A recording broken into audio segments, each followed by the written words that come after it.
Kehidupan Nabi Muhammad SAW dan keluarga termasuk sederhana. Walaupun bisa saja memiliki harta yang banyak dari perdagangan dan rampasan perang, tetapi Rasulullah SAW lebih menyukai zuhud, sebab beliau lebih mengutamakan kebutuhan umat dan kemaslahatan Islam.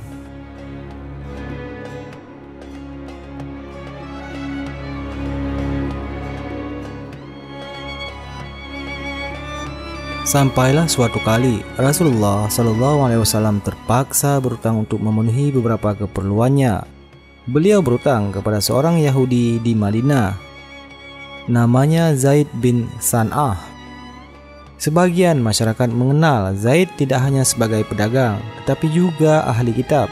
Dia pakar Taurat, sehingga amat dihormati kaum Yahudi di Madinah.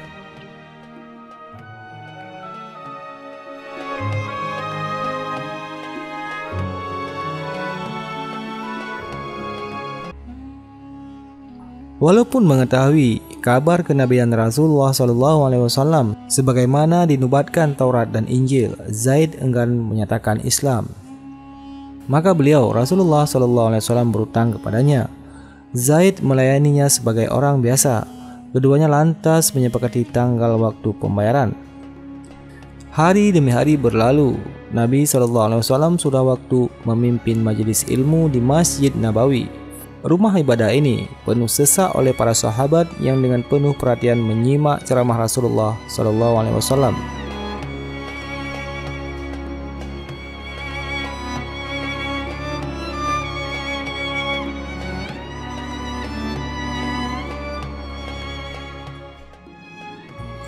Tiba-tiba datanglah Zaid bin San'ah melalui pintu masjid.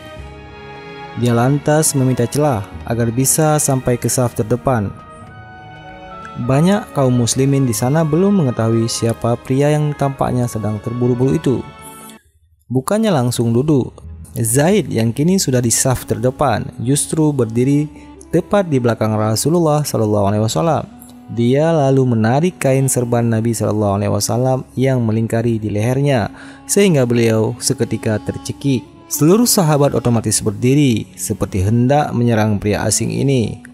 Umar bin Khattab yang berada dekat sekali dengan Nabi SAW berkata, "Wahai Rasulullah, izinkanlah saya untuk memenggal kepala orang ini." Umar menatap Zaid dengan wajah merah padam, menahan murka. Nabi SAW memberi isyarat dengan tangannya agar Umar dan seluruh hadirin tenang. Masih dalam keadaan tercekik, beliau lantas menoleh ke arah Zaid.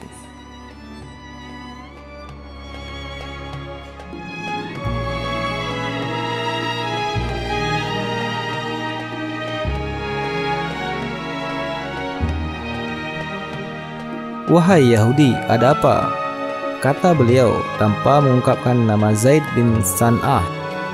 Lalu Yahudi itu berkata, "Kau berutang padaku, Muhammad, dan aku tahu kalian ini orang Quraisy sangat suka menunda-nunda pembayaran hutang. Bukankah belum tiba saatnya tanggal waktu pembayaran?" tanya Nabi SAW lagi. "Saya tidak peduli, bayar hutangmu sekarang juga," seru Zaid lagi, sembari melepas serban Nabi SAW. Maka Rasulullah SAW berpaling kepada Umar dan berkata, "Wahai Umar, ambillah dari Baitul Mal sebanyak 20 sya, sekitar 40 kilo, kurma untuk membayar utangku kepada Yahudi ini, dan sebanyak 20 sya kurma lagi." "Wahai Rasulullah, 20 sya itu untuk utang kau, tetapi 20 sya lagi itu untuk apa?" tanya Umar. "Itu sebagai hukuman karena engkau telah menakut-nakuti dia," jawab Nabi SAW. Singkat cerita, Umar pun keluar dari masjid dan berjalan menuju Baitul Mal, kas negara. Dia diikuti oleh Zaid dari belakang. Panjang perjalanan, Umar mencoba meredam kekesalan. Bagaimana mungkin seorang Yahudi bisa dengan pogohnya mencekik Rasulullah SAW tepat di depannya? Ingin betul Umar melampiaskan amarahnya ke orang yang sedang berjalan di belakangnya itu. Bagaimanapun, ketaatan Umar kepada Nabi SAW jauh lebih besar. Sampailah Umar dan Zaid di Baitul Mal. Sahabat bergelar Al-Farud itu lantas menyiapkan 2 karung. Masing-masing akan diisi 20 syak kurma. Karung pertama tuntas diisi lantas diberikan kepada pria Yahudi itu. Sementara Umar sedang mengisi karung kedua, sang pencekik Nabi SAW tadi mencegahnya. "Wahai Umar, tahanlah, jangan kau masukkan kurma karung itu," katanya. Umar tidak peduli. "Aku hanya melaksanakan perintah Nabi SAW. Aku tidak ingin mendengarmu." "Wahai Umar, apakah kau tidak mengenal saya?" "Saya tidak peduli," jawab Umar dengan ketus. "Saya adalah Zaid bin San'ah." Mendengar, Umar seketika terkejut, kemudian berdiri menghadapnya. "Apakah benar kau Zaid bin San'ah, Zaid yang pendeta Yahudi ahli Taurat?" tanya Umar setengah tak percaya. "Benar, akulah Zaid bin San'ah," jawab si Yahudi dengan tenang. Bukankah kau tahu bahwa Muhammad adalah urusan Allah?" tanya Umar lagi. "Benar, aku mengetahui, tapi coba engkau fikir, wahai Umar, bagaimana mungkin aku nekat mencekik dirinya di depan kalian, umat Islam yang mengimani sebagai Nabi. Bahkan aku melakukan seorang diri dan di dalam masjid kalian. Apa engkau pikir aku sudah gila?" ujar Zaid. "Mengapa kau melakukannya?" tanya Umar.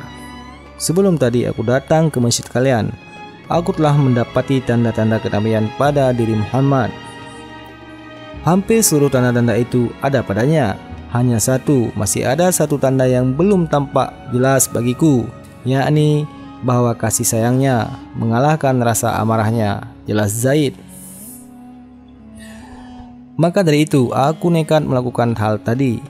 Aku tahu utang Muhammad belum jatuh tempo.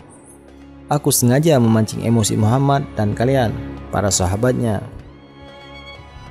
Aku sudah bertekad mempertaruhkan nyawaku hanya untuk membuktikan kebenaran tanda-tanda kenabian yang terakhir itu pada diri Muhammad.